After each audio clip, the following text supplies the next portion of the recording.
Hello అండి. Subscribe చేసుకోండి. నిన్న 30 మెంబర్సే చేసుకున్నారు. ఇంకా కావాలి మనకి. ఈ సీరియల్‌లో పార్వతితో సుశీలమ్మ మాట్లాడుతూ ఆడవాళ్ళు ఉద్యోగం చేయకూడదని నేననను. కానీ ఏ వయసులో జరగాల్సిన ముచ్చట ఆ వయసులో జరగాలి అనంటది.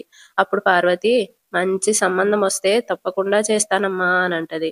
వెంటనే ప్రభావతి నీ పెద్ద కూతురికి జరిగినట్టు చిన్న కూతురికి జరగాలంటే ఎవరో ఒకళ్ళకి యాక్సిడెంట్ అవ్వాల్సిందే అనంటది. అందరూ షాకయితారు. సుశీలమ్మ లేచి "ఏం మాట్లాడుతున్నవే? నువ్వసలు ఆడదానివేనా?" అని అంటా ఉంటే సత్యమేమో "అది మనిషి అయితే కదా మంచి మాటలు మాట్లాడడానికి" అని అంటాడు. వెంటనే సుశీలమ్మ "బుద్ధి, జ్ఞానం, సభ్యత, సంస్కారం లేకుండా ఎలా పెంచారే మీ అమ్మా నాన్న?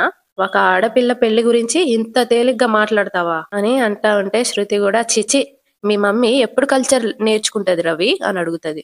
అప్పుడు రవి కల్చర్ అనేది ఒకళ్ళు నేర్పితే రాదు శృతి, అది పుట్టుకతోనే రావాలి. వెంటనే మీనా నేనేం పెళ్లి చేయకపోతే చస్తాను అని అనలేదు. ఇంకా ఎన్ని చావులు చూడాలనుకుంటున్నారు?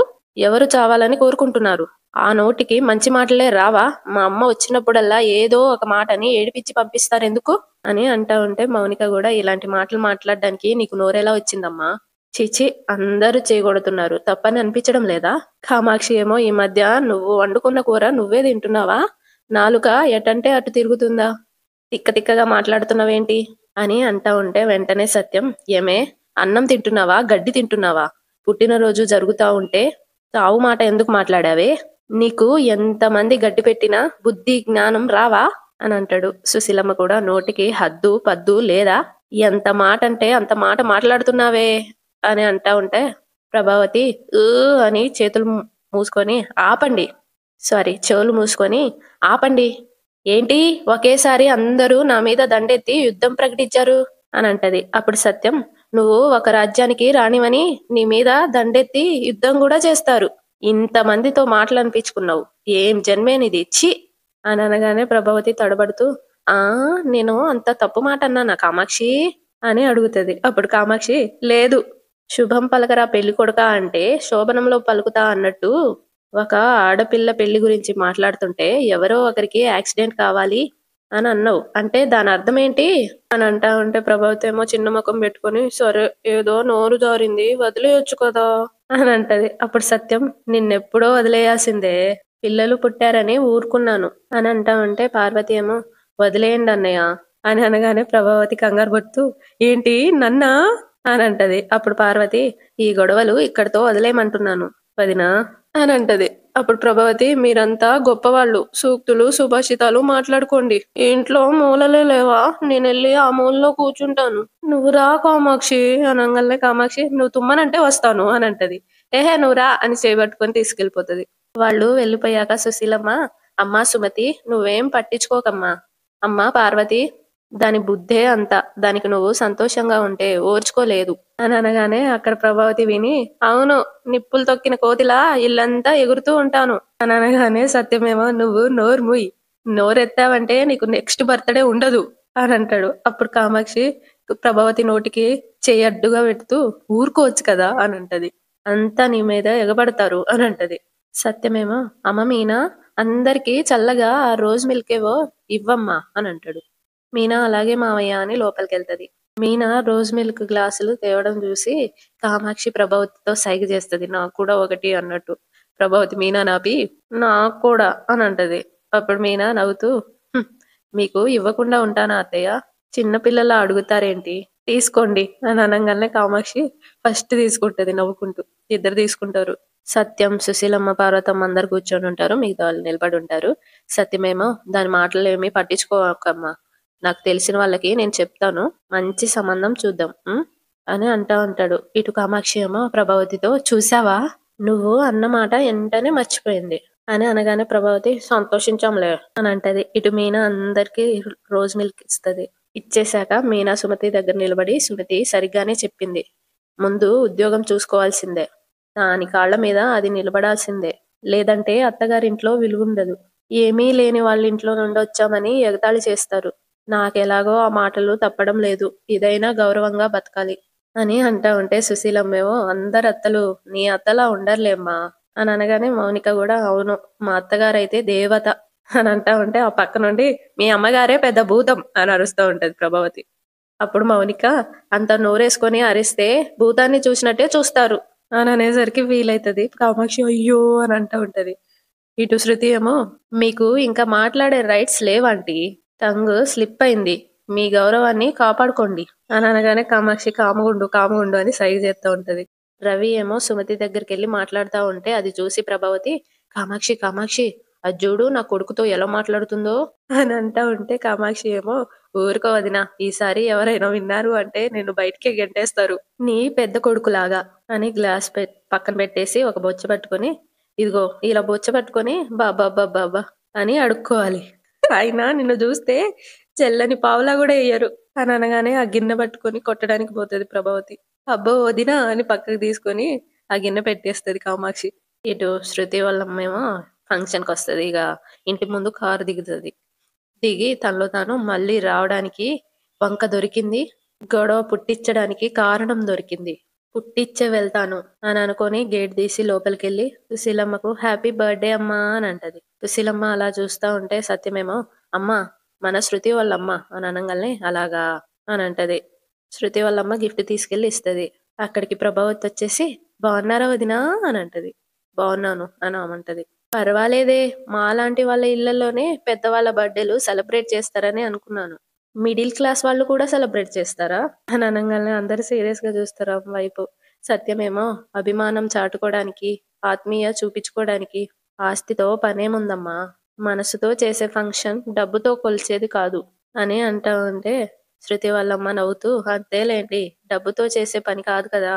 మౌనికను చూసి అరే నిన్ను మీ ఆయన బానే పంపించాడే, మీ ఆయన నిన్ను బానే చూసుకుంటున్నాడా అమ్మా అని అనగానే మీనా ఇచ్చి పడేయాలన్నట్టు ఏదో అందామని చూస్తుంది. అప్పుడు ప్రభావతి వద్దు కామ్గుండు అని సైగ చేస్తుంది. వెంటనే కామాక్షి మీ ఆయన నిన్ను బానే చూసుకుంటున్నారా అని శృతి వాళ్ళ అమ్మని అడుగుతుంది.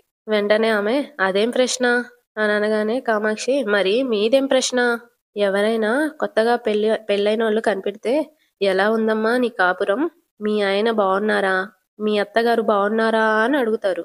మీరేంటో లోకంలో లేని పలకరింపులు మొదలుపెట్టారు, ఇది మీ హై క్లాస్ వాళ్ళకి సాంప్రదాయమా అని ఇచ్చి పడేస్తుంది కామాక్షి. సుశీలమ్మేమో ఇంతకీ మీ ఆయన ఎక్కడో, ఎప్పుడూ నువ్వే వస్తావు అంట కదా, మీ ఆయన రాడంట కదా, మీ క్లాసులో మగవాళ్ళు ఇంటి దగ్గరే ఉండి ఆడవాళ్ళని మాత్రమే బయటికి పంపుతారమ్మా అని అడుగుతుంది. అప్పుడు శృతి వాళ్ళమ్మ ఆయన అని అంటా ఉంటే సత్యమేమో పని మీద వెళ్ళుంటారు అంతే కదమ్మా అని అంటాడు. ప్రభావతేమో అంటే అన్నయ్య గారు ఇంకా రిటైర్ కాలేదు కదా అత్తయ్య, ఆఫీస్కి వెళ్ళుంటారు అందుకే రాలేదు, ఆయనకి ఎప్పుడు వీలైతే అప్పుడు రానివ్వండి అని అంటా ఉంటే కామాక్షి రోహిణి వాళ్ళ నాన్న కూడా అంతే, ఇంతవరకు ఆయన ముక్కు మూతి ఏమీ తెలియదు అని అనగానే సుశీలమ్మ కనీసం ఫోటో కూడా లేదు, కన్న కూతుర్ని ఇచ్చిన ఇంటికి చుట్టం చూపుగా కూడా రావడానికి తీరిక లేని సంబంధాలు తెచ్చి చేసింది నా కోడలు అని అంటది. అప్పుడు ప్రభావతి ఇవన్నీ వదిలేయండి వదిన గారు, మీరు కూర్చోండి అని అంటా ఉంటే ఆమె కూర్చోడానికి వెళ్తా ఉంటది. అప్పుడు కామాక్షి ఈ కుర్చీ సరిపోతుందో లేదో, మంద ఎక్కువ ఉన్నారని మహారాజా చైర్ని బయట పెట్టినట్టున్నారు, అదైతే ఈవిడికి కరెక్ట్ గా సరిపోయేది అని అంటా ఉంటే ప్రభావతి కామాక్షి నువ్వు ఊరుకో, వదిన మీరు కూర్చోండి అనగానే ఆమె వెళ్ళి కూర్చుంటది. ఇటు సుమతి ఏమో రవి దగ్గరికి వెళ్ళి బలూన్ పగలగొడుతుంది. రవి భయపడిపోతాడు. సుమతి నవ్వుతా ఉంటది. నిన్ను ఎవరు పెళ్లి చేసుకుంటాడో గాని వాడు బెలూన్లా పేలిపోతాడు అని అంటాడు. ఏమన్నావు నిన్ను అనగానే రవి ఉరుకుతాడు. వెనకాలే సుమతి వెళ్తా ఉంటది, ఉరుకుతా ఉంటది. అప్పటి వరకు అక్కడ శృతి ఉండదన్నమాట, పైనుండి దిక్కుంటూ వస్తది. రవి ఉరుకుతా ఉంటే ఆపి రవి ఏం జరిగింది అని అంటది. కామాక్షి ఏమో ప్రభావతి చెవి దగ్గరికి వెళ్ళి వదిన శృతికి కోపం వచ్చినట్టున్నది అని అంటా ఉంటే ప్రభావతి ఏమో భర్తతో పరాయి మనిషి సరసాలాడుతుంటే ఏ భార్య ఒప్పుకుంటుంది, ఇవాళ దీని పొగరు అడుగుతుంది చూడు, పూలమ్మేది నా కొడుకుని కొట్టడానికి వెంట పడుతుందా అంటది. శృతి ఏమో అందరిని చూసి నువ్వు చెప్పు సుమతి అని అడుగుతది. వెంటనే సుమతి నన్ను పెళ్లి చేసుకునేవాడు బెలూన్లా పేలిపోతాడంట, ఎప్పుడు నా పెళ్లి గురించే కామెంట్ చేస్తూ ఉంటాడు, ఒక్కటివ్వాలని వెంట పడితే దొరకడం లేదు అనగానే అందరు శృతిని చూస్తా ఉంటారు ఏమంటదా అని. శృతి ఏమో అవునా అని రవిని వంగబెట్టి ఇప్పుడు పీకు అని అంటది. సుమతి కొడుతుంది. అందరూ అయ్యో అయ్యయ్యో అని అంటా ఉంటారు. రవి లేచి ఏంటి రాక్షసి అని శృతిని అంటాడు. శృతి ఏమో ఏడ్పించడం నీకే వస్తుందా, ఇందాక మీ అమ్మేమో సుమతి పెళ్లి గురించి అంత మాట అంది, నువ్వేమో ఇలా అంటావా? సుమతి జాబ్ వచ్చాకే పెళ్లి చేసుకుంటుంది. That's all. అని అనంగానే సుమతి ఏమో బాగా అయిందా అని ఎక్కిరిస్తుంది. రవి హే అని అంటా ఉంటాడు.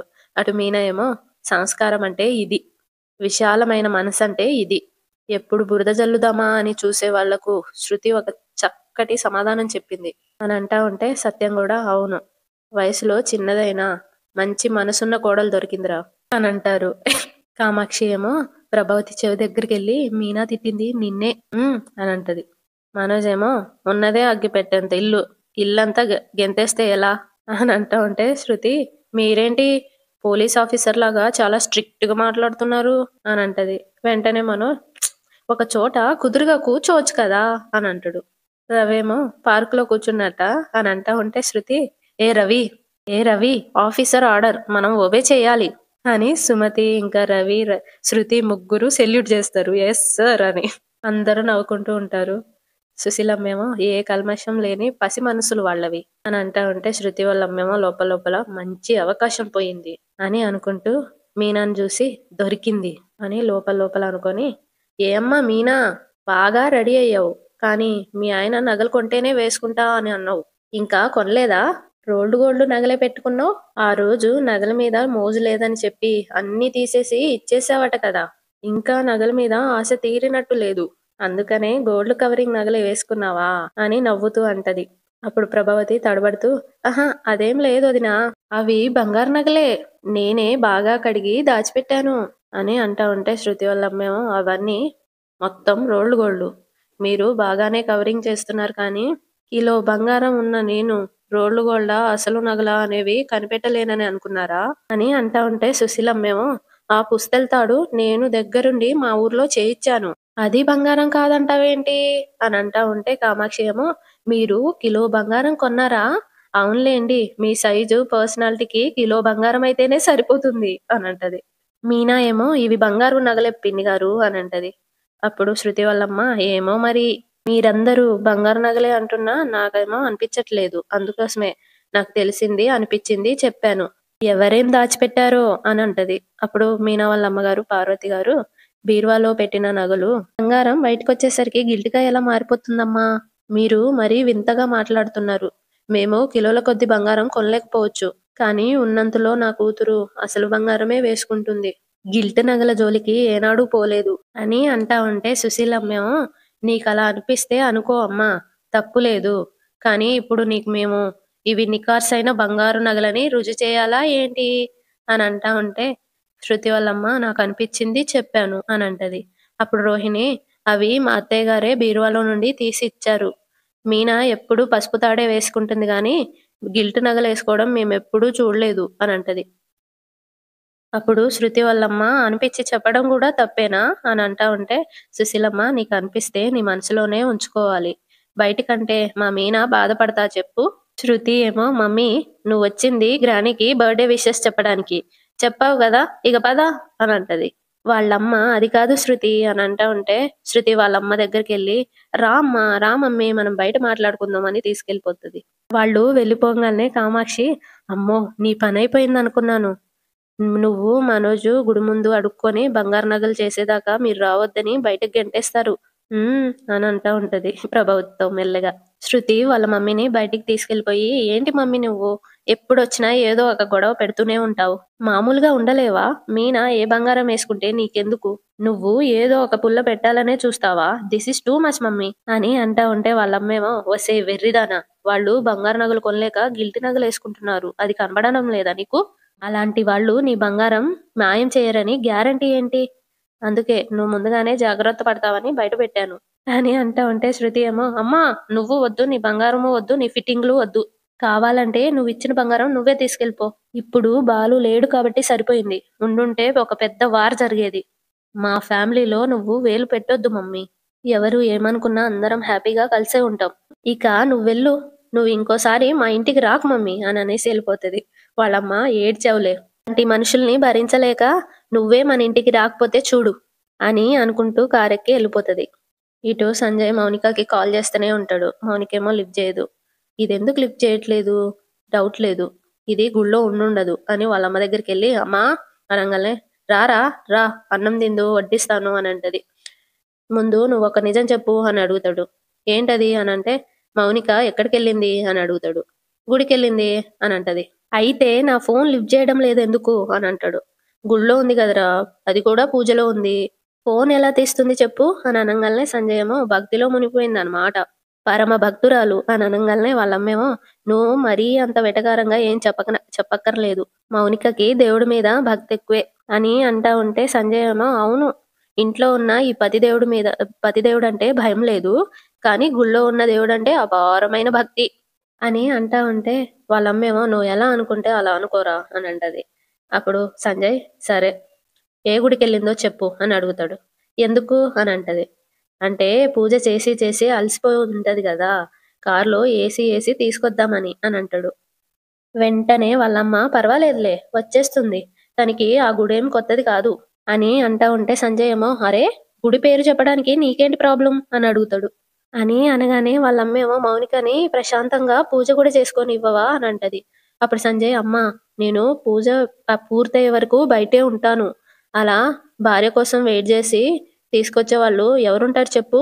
ఐయామ్ ఏ కూల్ హస్బెండ్ అమ్మా అని అనంగాల్నే వాళ్ళమ్మేమో అందుకేనా తనని పంజరంలో చిలకలాగా బంధించుంచి ఎక్కడికి పంపట్లేదు అని అడుగుతది. వెంటనే సంజయ్ అమ్మా నువ్వు టాపిక్ డైవర్ట్ చేస్తున్నావు అని అంటాడు. అప్పుడు వాళ్ళమ్మ ఒరేయ్ నువ్వొచ్చి ప్రశాంతంగా అన్నం తిను. తను కాసేపట్లో వస్తుంది. నీకు చెప్పకుండా తనెక్కడికి వెళ్ళదు. దయచేసి నన్నైనా అప్పుడప్పుడు నమ్ము. భోజనం చెయ్యి కూర్చో అని అనంగాల్నే సంజయ్ నాకక్కర్లేదు అని వెళ్ళిపోతాడు. ఇటు హాల్‌లో ప్రభావతి, సత్యం, వాళ్ళమ్మ, ఇంకా మౌనిక అందరూ కూర్చొనుంటారు. మీనా గూడా వస్తదక్కడికి. మౌనిక ఆలోచించి నానమ్మ ఇక నేను వెళ్ళొస్తాను అని అంటది. అప్పుడు వాళ్ళ నానమ్మ ఎక్కడికమ్మా అని అడుగుతది. వెంటనే మౌనిక మా ఇంటికి అని అంటది. ప్రభావతి ఇది నీ ఇల్లు కాదా అని అడుగుతది. అప్పుడు సుశీలమ్మ పెళ్ళైన ఏ ఆడపిల్లకైనా అత్తారిల్లే సొంతిల్లు. ఇది చుట్టపిల్లు అంతే అని అంటది. అప్పుడు మౌనిక అంటే తను నేను అన్నం వడ్డిస్తేనే తింటాడమ్మ నానమ్మ అని అంటది. అప్పుడు అబ్బో! మీ ఆయన నీ దగ్గర పసిపిల్లాడనమాట అని సుశీలమ్మ అంటది. వెంటనే మౌనిక అంటే నేను వడ్డిస్తేనే తినటం అలవాటు నానమ్మ అని అంటది. ప్రభావతేమో ఏం పర్లేదమ్మా అల్లుడు గారికి నేను చెప్తాను అని అంటది. మీనా ఏమో తనలో తాను వాడు ఎవరు చెప్పినా వినే రకం కాదు. వాడు ఒక పెద్ద ఎదవ అని అనుకుంటూ పైకి మౌనికతో ఒక్క 5 నిమిషాలు అయినా ఉండెళ్ళు మౌనిక. ఈలోపు మీ అన్నయ్య కూడా వస్తారు అని అంటే మౌనికేమో అంతసేపు కష్టం వదినా. సుశీలమ్మేమో ఇంకా కేక్ కూడా కట్ చేయలేదు కదమ్మా అని అంటది. సత్యం కూడా ఉండమ్మా ఇంకా కాసేపట్లో కేక్ కట్ చేస్తాం కదా! వెళ్ళిపోదువులే అని అనంగాల్నే మౌనిక సరే అని అంటది. ఇక అందరూ కేక్ డెకరేషన్ అదంతా రెడీ చేస్తారు. రవి ఏమో కేక్ రెడీ అని అనంగాల్నే కామాక్షి కత్తి తెచ్చి చాకు కూడా రెడీ అని అంటది. మనోజ్ ఏమో బర్త్‌డే బేబీ ఏది అని అనంగాల్నే కామాక్షి ఏమో ఇదేమైనా పెద్ద ప్యాలెసా? ఇగో అక్కడే ఉంది అని అంటది. ఇక రవి బామ్మ కేక్ కట్ చేద్దువు రా అని అంటాడు. అందరూ అక్కడుంటారు. కానీ సుశీలమ్మేమో బయటికి తొంగి తొంగి చూస్తా ఉంటది. రా బామ్మ అనంగాల్నే బాలుని కూడా రానివ్వండి రా అని అంటది. మనోజ్ ఏమో మేమంతా ఉన్నాం కదా అని అనంగాల్నే మీతో పాటు వాడు గూడా ఉండాలి. వాడు లేనిదే నాకు ఏ పుట్టినరోజు ఫంక్షన్‌లు వద్దురా అని అంటది. అప్పుడు ప్రభావతి వాడు ఏ పీకల దాకా తాగో ఎక్కడో తూలుతూ ఉంటాడు అని అంటా ఉంటే మీనా ఏమో మీకు ఈ మధ్య దివ్య దృష్టి బాగా పెరిగిపోయిందిగా అంటే ఇక్కడి నుండే కనిపిస్తుందా అని అడుగుతది. అప్పుడు ప్రభావతి లేకపోతే ఏంటే పొద్దుననగా వెళ్ళిన వాడు ఇంకా ఎందుకు రాలేదే అని అనంగాల్నే మనోజ్ ఏమో వాడు తాగడానికి కాకపోతే ఇంకెందుకెళ్తాడు అని అంటాడు నవ్వుకుంటూ. అప్పుడు మీనా ఎక్కువ మాట్లాడకండి అని అంటది. అంతటితో ఈ రోజు ఎపిసోడ్ అయిపోతది. రేపటి ఎపిసోడ్‌లో అందరూ వెయిట్ చేస్తా ఉంటే బాలు వస్తాడు. వచ్చి శీలా డార్లింగ్ నీకోసం ఒక పెద్ద బహుమతి తెచ్చినా అని కళ్ళు మూసి వాళ్ళని ఒక్కొక్కళ్ళని పిలుస్తాడు. అప్పుడు వాళ్ళు ఒక్కొక్కళ్ళు వస్తారు. సుబ్బులు, రాజీ, సత్య అని ఒక్కొక్కళ్ళని హగ్ చేసుకుంటది వాళ్ళ చిన్ననాటి ఫ్రెండ్స్‌ని వాళ్ళ నానమ్మ. ఇక చిన్నప్పుడు వాళ్ళకి జరిగిన అన్ని ఇన్సిడెంట్లు చూపిస్తారు. జ్ఞాపకాలన్నీ చూపిస్తారు. చివర్లో వృద్ధాప్యంలో చిన్ననాటి జ్ఞాపకాలని బహుమతిగా ఇచ్చిన బాలుకి స సుశీలమ్మ ఎలాంటి గిఫ్ట్ ఇస్తుంది అని అంటారు. అంతటితో ఈరోజు ఎపిసోడ్ అయిపోతది.